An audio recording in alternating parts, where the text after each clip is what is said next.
아유, 환대해 주셔서 감사합니다. 저는 두나무 CISO 정정입니다. 오늘 제가 말씀드린 내용은 내용이 사실 딱 두 가지의 메시지를 좀 드리고 싶은데요. 그 두 가지 중에 하나라도 좀 잘 전달됐으면 좋겠다는 마음으로 시작하겠습니다. 첫 번째는 웹3 보안에 대한 이야기를 좀 드리려고 해요. 이거는 이제 체인라이트 사이트에서 제가 가져온 건데요. 23년도하고 24년도에 해킹으로 일어났던 손해 금액과 건수입니다. 사실 왼쪽 오른쪽 보시면 아시겠지만 늘 일어나고 있다고 좀 볼 수 있고, 사실 24년도에는 훨씬 더 많은 피해와 훨씬 더 많은 사건들이 있었어요. 얼추 24년도에만 추산을 해봤는데 24년도에 180건 9월까지, 그리고 피해 금액은 대략 한 2.5조의 피해 금액이 있었던 걸로 확인을 했습니다. 되게 많죠. 피해의 내용을 좀 들여다봤는데 크게는 세 가지로 좀 나눌 수 있었어요. 첫 번째는 웹3 상에서는 스마트 컨트랙, 즉 코드를 다루다 보니까 컨트랙에 대한 취약점이 있었던 것들을 이용해서 많은 악의적인 행동이 있었고, 두 번째는 통제권이 빼앗긴 경우입니다. 사실 이 부분은 운영하시는 분들이 좀 잘못하신 거예요. 그래서 근데 되게 저기 내용을 보시면 건수는 스마트 컨트랙에 관련된 게 한 절반을 차지하는데 통제권을 빼앗긴 게 2배 정도의 피해금이 나온 걸 확인할 수 있으시죠. 그래서 사실은 운영하는 분들께서 되게 좀 주의 깊게, 그리고 또 그 내용에 대해서 좀 잘 알고 좀 해야 되지 않나 이런 생각이 좀 드는 이 조사 내용이었고요. 세 번째는 러그풀인데, 러그풀은 사실 사기를 치는 거예요. 사기를 치는 건데 예전에는 어떤 프로젝트를 만들었어요. 그리고 나서 투자를 막 받습니다. 그리고 그 투자 받은 거를 가지고 그냥 대충 되게 만들어 놓고 그냥 도망가거나 이런 모럴 해저드 같은 일들이 많았었는데, 요즘에는 고의적으로 해킹을 당해요. 막 취약점을 만들어 놓고 본인들이 해킹하고 본인들이 해킹한 거를 해킹당했다고 이제 막 공표를 하는 거죠. 이런 사기들이 되게 많이 일어나고 있습니다. 여기 되게 많은 금액에 있는 뭐 MISC라고 적힌 건 이제 사실은 현재 아직 진행 중이거나 사고의 조사가 진행 중이거나 확인이 안 된 건들입니다. 이제 각 사례를 아까 이제 보면 이제 스마트 컨트랙 사례부터 이제 한 가지씩만 좀 다뤄볼 건데, 24년도 2월에 봉크다오 프로젝트에서 있었던 일인데요. 이건 이제 랜딩 프로토콜로 대출을 해주는 프로토콜입니다. 근데 이 대출이 텔러 이제 오라클에서 사실 이제 그 토큰을 예치시켜 놓고 신고를 해요. 대출을 하겠다고. 그러고 나면 사실 ALBT라고 하는 토큰을 취약점을 이용해서 가격을 엄청나게 부풀릴 수 있어요. 그리고 나서 여기 아까 이제 BEUR이라고 하는 토큰 자체를 발행을 해서 빌려가는 거예요. 근데 이 BEUR이라고 하는 토큰은 USDC로 바꿔갈 수 있어요. 그러니까 이 순간에 엄청나게 뻥튀기를 해놓고 그리고 이걸 돈을 빌려가지고 USDC로 바꾼 다음에 토네이도 캐시로 빠져나가는 어떤 사건이었고, 물론 이제 나중에 오라클이 정상적으로 체크를 해서 다시 정상화를 하지만 그 사이에 다 빠져나간 뒤에 일이 됐었어요. 이 프로젝트는 종료가 됐고요. 두 번째로 아까 봤었던 통제권이 뺏기는 케이스입니다. 백파이낸스의 케이스고요. 이거는 이제 어떤 프로젝트냐면 제가 가지고 있는 크립토를 예치를 시켜요. 그리고 거기에 이자를 받는 프로토콜입니다. 그런데 이게 이제 이 프로젝트가 진행되고 있을 때 LTV가 원래 70이었어요. 우리 요즘에 주택담보대출 이런 거 하면 LTV 많이 들어보시죠. 이제 대출을 담보 비율만큼 얼마나 받아가느냐 요거였는데, 요거가 그 어떠한 경고 없이 60%로 바뀌어요. 그러면 70%에서 60%로 바뀌었으니까 여기 보면 이제 $2,600만 그냥 자동 청산돼 버립니다. 컨트랙에 의해서. 그래서 그냥 자동으로 청산이 돼서 엄청나게 큰 피해를 보게 되는 거죠. 그냥 가죽 빌렸던 사람들이 다 청산당했다고 보시면 될 것 같아요. 이 부분은 사실 통제권을 빼앗겼고, 그리고 이제 문제가 되니 관련 개발자들이 문제를 삼았으나 그 어떤 답변도 하지 않았어요, 여기서는. 그래서 이런 사건이 있어서 아까 조금 말씀드린 것처럼 통제권 관리가 되게 중요하다라는 점 말씀드리고 싶고, 세 번째 아까 러그풀 말씀드렸는데요. 러그풀 케이스라고 여기 이제 강력히 의심된다고 제가 말씀을 드렸는데, 사실 이게 뭐 본인들이 해킹당했다 이러면 그만이니까. 그래서 23년도 7월에 있었던 사건이고, 에러랜드라고 하는 그 대출 프로토콜입니다. 이것 또한. 근데 여기에는 이 컨트랙 안에 사실 이제 그 재사용 가능한 함수가 있었어요. 그 재사용 가능한 함수를 계속 호출해 가지고 이걸 탈취해 갈 수 있었는데, 이걸 계속 좀 재사용 가능하다라고 문제 제기를 했는데 고치질 않아요. 고의적으로 고치지 않고, 이게 실제 뭐 금액이 엄청나게 크지는 않지만 340만 달러에 해당하는 USDC로 빠져나가는 사건이 있었습니다. 이 사건들을 이제 대표적인 케이스만 다뤄봤지만 실제로 해킹을 어떻게 당했는지를 보면 아까 스마트 컨트롤 말씀드렸고, 사실 어떤 표면상에 있는 웹2의 컴포넌트 공격이 굉장히 많았고, 일부를 이제 아까 통제권이 뺏기니까 프라이빗 키를 탈취해 가거나 또는 피싱을 통해서 프라이빗 키를 탈취해 가는 케이스, 그리고 제로데이 공격이 있었거나 아니면 이제 51% 공격이라고 하는 우리 비트코인에서 많이 이야기하는 51%의 공격, 그리고 유통량을 조작하거나 아까 얘기하는 뭐 러그풀의 케이스들이 쭉 있었습니다. 보면 이제 되게 안 좋은 얘기를 계속 드리고 있는데 이제 제가 이제 드리고 싶은 메시지는, 사실 이게 안 좋은 일은 사실 늘 언제나 해킹의 시도는 있어요. 그 웹3는 특히 좀 더 많은 편인데, 이거를 감사하거나 보완을 해야 되는 분들이 굉장히 부족해요, 국내에. 그래서 국내에 어떤 분들이 좀 이걸 하실 수 있는지를 조사를 해봤어요. 봤더니 티오리의 체인라이트 팀이 있습니다. 한 10여 명으로 구성이 되어 있고요. 그리고 지금도 활발하게 활동 중입니다, 여기는. 그리고 해치랩스라고 하는 이제 그 연구소가 있는데, 이분들이 알아봤더니 다 해외로 이직하셨어요. 그래서 지금 활동이 없습니다. 그리고 SVC 소프트라고 하는 이제 회사가 있는데요. 이 회사도 22년도에 발행한 리포트가 마지막으로 확인이 되더라고요. 그리고 이제 뭐 그 학술 교류를 하고 있는 고대와 이제 팀 H보시가 학술 교류를 하고 있고요. 사실 보시면 제대로 좀 활동하고 있는 체인라이트 팀이 거의 유일한 걸로 보이고, 그러다 보니까 이제 이 웹3의 보안을 제일 잘할 수 있는 티오리아 두나무가 우리가 키운다 이렇게 시작을 했습니다. 저희가 이제 업사이드 아카데미라는 거를 런칭을 했고요. 올해입니다. 7월 1일에 발대식을 했고요. 이 발대식을 통해서 19명을 선발했고, 이번에 11월 이제 초까지 해서 모두 완료를 했고요. 18명이 최종 수료를 했습니다. 되게 감사하게도 12대 1의 경쟁률이 있었고요. 그리고 이제 아까 말씀드린 것처럼 18명이 수료를 했는데, 저희 멘토 두나무랑 티오리 멘토가 23명이에요. 멘토가 더 많아요. 이렇게 해서 굉장히 저희가 좀 공을 들였고, 이렇게 프로젝트가 잘 종료되었습니다. 여기 업사이드 친구들 되게 많은데요. 굉장히 익명으로 조사를 했어요. 만족도 조사를. 93점 이상이 나왔더라고요. 저도 깜짝 놀랐습니다. 그래서 이번에 이 보안 세션의 마지막에 이 4개의 프로젝트 중에 2개의 프로젝트가 이제 발표할 예정이니까 꼭 끝까지 좀 봐주셨으면 좋겠고요. 2기가 시작이 됩니다. 이건 이제 제가 홍보 좀 하겠습니다.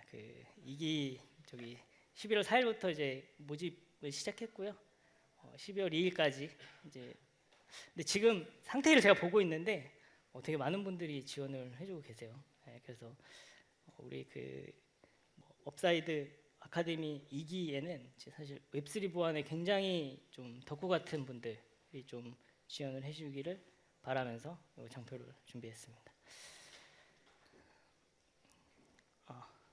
그리고 이제 두 번째 메시지는 두나무 CIS한테 뭐가 궁금하실까라는 생각을 하면서 시작했고요.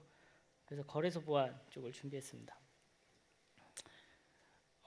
여기 사고 사례 좀 가져왔는데요. 2024년만 조사해봤는데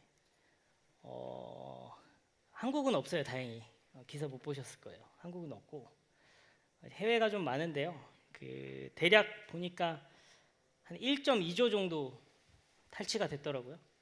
24년 동안 제가 9월 달까지 조사를 했는데 이렇게 조사를 했었고 그 이제 중앙 거래소를 해킹한다는 건 그냥 이렇게 동의어 반복이라고도 보시면 될 것 같아요. 하덜렛 키를 탈취하고자 한다라고 보셔도 될 것 같아요. 그래서 두나무 이제 업비트를 운영하는 두나무는 하덜렛 키를 보호하는 게 거래소 보안의 목적이 되기도 합니다. 그래서 이 데이터는 사실 고민을 많이 했어요. 고민 많이 했는데 그 업비트 공격 얼마나 들어오지? 이게 너무 궁금하실 것 같아서 준비한 장표고요. 보시면 아시겠지만 엄청나게 들어옵니다. 공격이 엄청나게 들어오고 엄청난 로그가 쌓이고 있어요. 그래서 평균 한 달에 그냥 수만 건 정도의 공격이 들어오고 있고요. 주로 어떤 공격이 들어오냐면 그 22년도에 되게 유행했었죠. 로그4j 유명했었던 그 공격이 아직도 들어오고 있어요. 아직도 들어오고 있고 그리고 리모트 원격 실행에 관련된 공격이 엄청나게 들어오고 있고 그 외에도 이제 그 파일 인젝션 하려고 하는 이런 시도들이 많이 있는데 이제 유효한 공격은 현재까지는 없었습니다. 그리고 업비트는 버그 바운티 운영 중에 있습니다. 이제 어떤 공격들이 많이 들어오는지 좀 궁금해하실 것 같아서 바운티 통해서 실제로 화이트 해커들이 어떻게 공격하는지에 대한 통계 탑 5를 좀 가져와봤고 실제로 일단 업비트에 대한 정보를 많이 모르시다 보니까 정보를 얻기 위한 시도를 제일 많이 하시고요. 그리고 인증이나 인가, 권한을 오해하려는 행동이나 아니면 이제 취약한 패스워드 이런 것들을 찾거나 또는 입력과 검증에 관련된 공격 시도가 있었고 실제로 저희가 23년도에 버그 바운티 운영하면서 이제 최대 금액이 5천만 원이에요. 5천만 원인데 24년도에 이제 조금 너무 보상이 조금 나갔어요. 그래서 2억으로 늘렸습니다. 24년도에. 그래도 사실 좀 신청을 많이 안 해주고 계세요. 좀 많이들 신청하셔가지고 돈을 많이 받아가셨으면 좋겠어요. 돈을 좀 올리면 될까요? 그런 생각도 해봅니다. 예. 이제 거래소 보안 쪽 얘기를 본격적으로 할 건데요. 그 제로 트러스트 보안하시는 분들은 한 3년에서 4년 동안 이 단어를 엄청나게 들어보셨을 겁니다. 제로 트러스트가 뭔지 모르시는 분들도 있으니까 간략하게 설명드리면 과거에는 회사에 어떤 분이 입사를 해요. 그러면 이제 입사를 해서 계정을 발급받고 대부분의 시스템에 다 접속할 수 있게 돼요. 이 입사하신 분은 입사를 했으니 보안 서약서를 쓰고 그냥 100% 신뢰를 해줍니다. 그리고 우리 회사 직원이 아닌 분은 모든 걸 못 들으게 해요. 굉장히 0과 1로 나누죠. 근데 이런 게 문제가 있다라고 해서 시작된 게 제로 트러스트라고 보시면 되고 모든 걸 하나하나 검증하는 구조라고 보시면 됩니다. 지급한 단말기 그리고 지급한 네트워크 그리고 필수 보안 프로그램이 설치되어 있는지 그리고 각 부서별로 접속할 수 있는 시스템 그리고 각 부서별로 볼 수 있는 내용들 이런 것들이 모두 다 제한되는 구조로 굉장히 마이크로로 매니징 된다라고 이해하시면 되고 거기에 그 중간에 P라고 해서 SE라고 해서 시큐리티 엔진이라는 걸 구성을 해요. 제로 트러스트의 모델에 보면 그런 것들이 있는데 일단 제로 트러스트를 완벽하게 구현한 기업은 제가 들은 바로 이제 구글과 MS가 있다라고 합니다. 두나무도 제로 트러스트 구현되어 있는 건 사실이지만 아직까지 진행 중이다라고 좀 말씀드릴 수 있을 것 같고 한국 기업들 대부분이 다 진행 중이라고 저는 이해를 하고 있습니다. 이런 제로 트러스트 어느 정도 해 나가고 있을 거라고 생각을 해요. 근데 한번 생각을 해볼 게 있어요. 뭐냐면 제로 트러스트는 과연 내가 지금 구현해놓은 제로 트러스트엔 허점이 없을까라는 생각을 한번 해보셔야 됩니다. 예를 들어 볼게요. 어떤 개발자가 있습니다. 이제 뭐 여러 개의 서비스가 있죠. 회사에는 그 회사의 서비스 A 서비스를 담당하고 있는 개발자예요. 이 개발자는 이제 어떤 해커로부터 PC가 장악당했다는 가정을 해볼게요. 요즘에 해커들은 시스템을 공격하는 걸 잘 하지 않아요. 왜냐하면 시스템 공격하면 이 인풋 대비 아웃풋이 안 나옵니다. 그래서 개발자나 아니면 누군가가 두나무를 해킹하고 싶다면 두나무 직원을 노립니다. 직원의 PC를 정확히 노린다는 게 정확한 표현인 것 같고요. 그러면 여기 개발자가 해킹을 얼마든지 당할 수 있다는 걸 사실 가정해야 돼요. 재택이 일어나면서 좀 더 그렇죠. 이 장악된 PC가 이제 제로 트러스트는 이런 걸 가정하거든요. 이 A 서비스에 이 접근하는 거는 허용한다는 얘기가 돼요. 왜냐하면 이거는 이 PC가 가지고 있는 할 수 있는 모든 일들을 뺏긴다라고 이해하시면 되거든요. 그러면 여기서 피해를 최소화하려면 B 시스템에 접속할 수 없어야 됩니다. 근데 과연 그럴까요? 저렇게 제로 트러스트 해놨는데 과연 B 시스템 접속 못할까요? 대부분의 기업들이 다 사스 시스템을 써요 요즘에는. 그래서 AWS나 Git 이런 거 쓰시죠. GitHub에는 공통 코드라는 걸 놓고 쓰고 있습니다. 공통 코드 통해서 B 시스템에 들어가는 어떤 정보를 얻어낼 수 있고요. 또는 A 시스템에 들어가서 B 시스템에 들어갈 수도 있는 상황이 벌어져요. 이걸 다 확인을 직접 해보셨을까요? 이 확인하는 과정이 굉장히 많을 거예요. 이거에 대한 리스크 매니지먼트를 반드시 하셔야 된다는 말씀을 저는 이번에 메시지를 꼭 드리고 싶고요. 여기서 이제 본인 어떤 이제 그 보안 담당자나 아니면 이제 CISO 분들께서 다 확인을 하셨으면 사실 이걸로 끝을 내시면 안 되고 한 가지를 더 하기를 좀 추천드리는데 화이트 박싱을 하는 거를 좀 추천을 드려요. 실제 자체 APT 해킹 시도를 해보는 겁니다.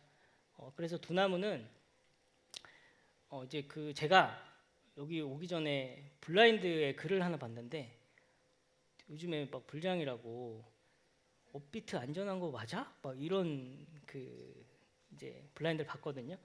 그분이 꼭 보셨으면 좋겠는데 그 실제로 저희랑 이제 같이 일하고 있는 티오리의 훌륭한 화이트 해커 10명이 8주간 그 화이트 해커 10명에게 그 실제로 저희 개발자 PC를 줬어요. 그리고 이제 그 어떤 정보도 주지 않고 제가 목적을 하나 드렸어요. 업비트의 하덜레 키를 탈취하세요. 이게 목적입니다. 8주간 하는 겁니다. 이거를 이제 실제로 내부로 들어온 케이스인 거죠. 그래서 여러 가지 경로와 그 취약점들을 찾는 행위를 통해서 실제로 결과는 하덜레 키를 탈취를 하는 건 실패했어요. 하지만 이 과정에서 저희가 굉장히 많은 취약점을 찾게 되거든요. 저희는 나름대로 아까 이 전에 과정을 다 했어요. 했음에도 불구하고 화이트 박싱을 했더니 굉장히 많은 취약점을 찾았거든요. 그래서 현재는 다 조치된 상태지만 이 행위들을 꼭 하셨으면 좋겠어요. 그래서 제로 트러스트라고 하는 거에 말로만 떠드는 게 아니라 정말로 이게 잘 적용되어 있는지를 꼭 확인하셨으면 좋겠고 이게 이제 예를 들어 일을 하시다가 이제 ISMS 같은 거 받으시면 권한 이거 다 설정했어요. 이렇게 했어요라고 하실 게 아니라 실제로 아까 이 과정을 통해서 직접 눈으로 좀 확인하셨으면 좋겠다라는 말씀을 드리면서 오늘 그 엔지니어가 가져야 될 준비 이런 것들에 대해서 좀 말씀드렸습니다. 조금이라도 도움이 되셨으면 바라고요. 제 발표는 이상 마치겠습니다. 감사합니다.